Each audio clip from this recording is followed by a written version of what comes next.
everyone. I am Alka Kumari from BSc. Good morning to everyone. I'm sorry. Good afternoon to everyone. Myself Pooja Kumari from BSc. Good afternoon everyone. Myself Arohi from BSc. Good afternoon everyone. Myself Pragya Kumari from BSc.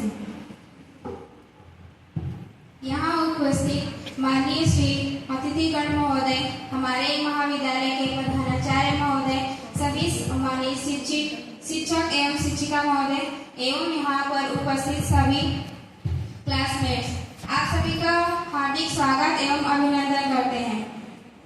आज वर्तमान समय में वायु प्रदूषण से होने वाली समस्या को देखते हुए यूनियन नेशनल जनरल असेंबली द्वारा 7 सितंबर को रेसिंग फॉर एयर के लिए हम सभी यहाँ पर उपस्थित हुए हैं। तो पहला क्वेश्चन हम अपने विपक्षी दल से पूछना चाहेंगे कि एयर पोल्यूशन के लिए सबसे ज्यादा जिम्मेदार कौन है? ठीक है, हम आपको बताना चाहते हैं कि एयर पोल्यूशन के लिए सबसे ज़्यादा जिम्मेदार कौन है। एयर पोल्यूशन के लिए सबसे ज़्यादा जिम्मेदार मानव ही है और उसकी बढ़ती हुई इच्छाएं, भौतिक इच्छाएं। हम अपने जीवन को सरल बनाने के लिए जिन भी भौतिक उपकरणों का प्रयोग करते हैं वो हमारे जीवन को सरल तो बनाते हैं, परंतु वो हमारे वातावरण को हानि भी पहुंचाते हैं, जिससे हमारे स्वास्थ्य पर भी बुरा प्रभाव पड़ता है। जैसे में वाहन से निकलने वाले धुएं वातावरण को प्रदूषित करते हैं और कुछ फैक्ट्रियां भी हैं जिनसे कुछ जहरीली जो गैसें होती हैं वो हमारे वायु को प्रदूषित करती हैं। ठीक है, हम आपकी बात से सहमत है कि पर्यावरण प्रदूषण का सबसे मुख्य कारण वाहन है।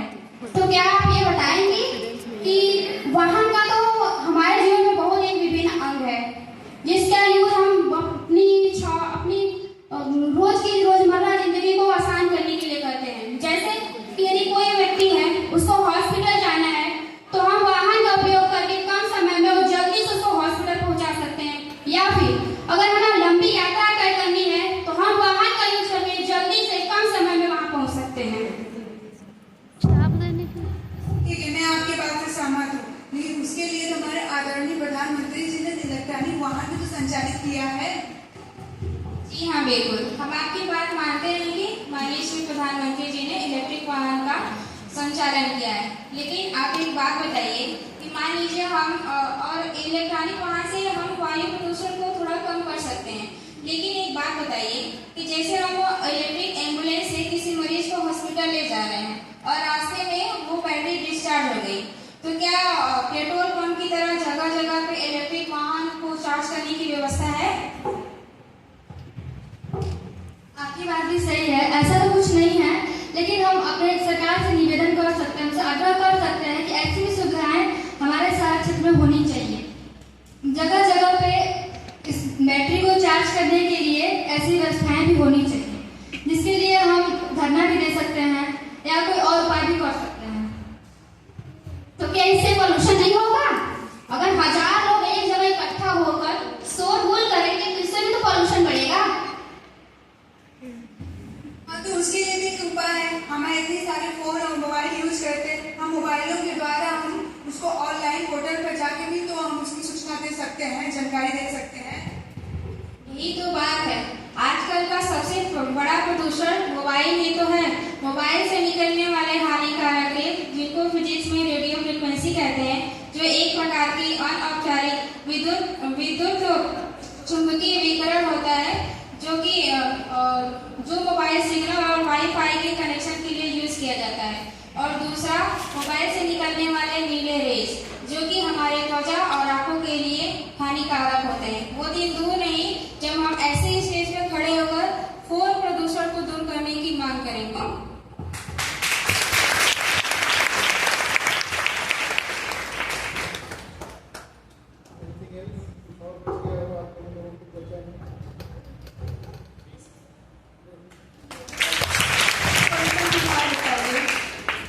जी हाँ, इसके बहुत सारे उपाय हैं, जैसे कि हम जीवाश्म ईंधन का कम यूज करें, और यदि पत्ते और कचरे हैं तो उसको जलाने के बजाय उसका खाद बनाकर हम खेतों में यूज कर सकते हैं, जिससे कि फसल की पैदावार अच्छी होगी। और यदि कोई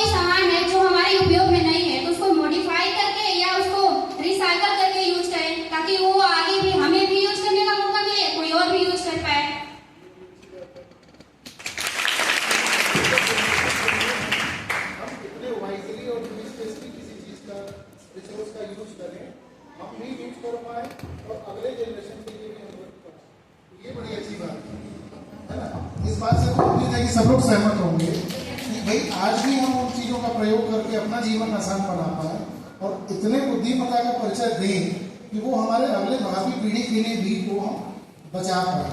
ये बहुत इंपॉर्टेंट स्टेप है कि हम कितने कम साधन में खुद के जीवन को भी आसान बनाए और अगले पीढ़ी के लिए भी बचाए।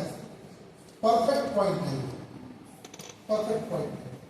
एंड आई थिंक कि हम ये नहीं कह रहे हैं कि आप अभाव में जिंदा रहिए, आप अभाव में मत जिंदा रहिए, अपनी जरूरतों को पूरा करिए, लेकिन जितना कम से कम हो सके उतना ही, वो जितना बचा रहेगा वो आगे यूज आएगा। ठीक है, ये सबसे बड़ा कॉन्सेप्ट है। एयर पोल्यूशन एक व्यक्तिगत समस्या नहीं है, बल्कि ये हम सबके लिए भी एक समस्या है। WHO के अनुसार ये बताया गया है कि वृद्धों के लिए एयर पोल्यूशन बहुत हानिकारक है। नहीं, एयर पोल्यूशन हम सबके लिए, जवान, शिशु, खास करके वो जो इसमें गर्भवती महिलाओं के लिए अभिशाप होती है। कहा जाता है कि 21 दिन मनुष्य खाए बिना रह सकता है, 5 दिन बिना पानी पिए रह सकता है, लेकिन वायु के बिना वो सिर्फ 3 मिनट ही रह सकता है, उससे ज्यादा नहीं रह सकता। ये एक महत्वपूर्ण बिंदु है। हवा स्वच्छ हो या ना हो, हमें सांस तो लेना ही है। ऐसा तो नहीं है कि हम मतलब कहीं हैं तो सांस नहीं लेंगे।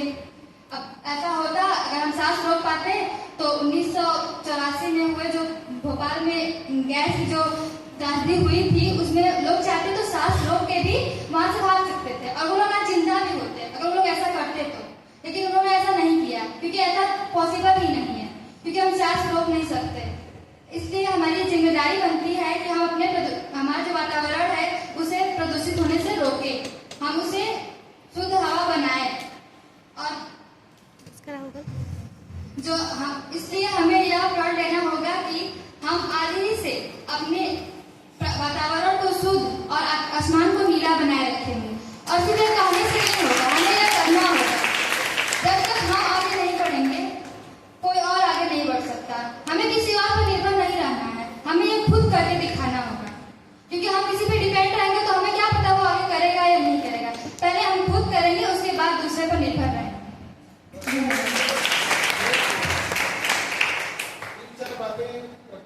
काफी अच्छा बोला। एक तो इन्होंने भोपाल गैस त्रासदी 1984, सॉरी दैट इज 1984 वही मैं बोल रहा हूँ 1984। ठीक है, तो ये बड़ा इंपॉर्टेंट पॉइंट था कि अगर वो सांस रोक पाते तो सांस रोक के बच जाते, उतने हजारों लोग नहीं मरते। हुआ क्या था, कहीं उस पूरे पाइपलाइन प्रोजेक्ट में लीकेज हुआ था और वहां का पूरा वायुमंडल का हवा खराब हो गया था, ऑक्सीजन कम हो गया था, बाकी के इम्प्योरिटीज बढ़ गए थे और हम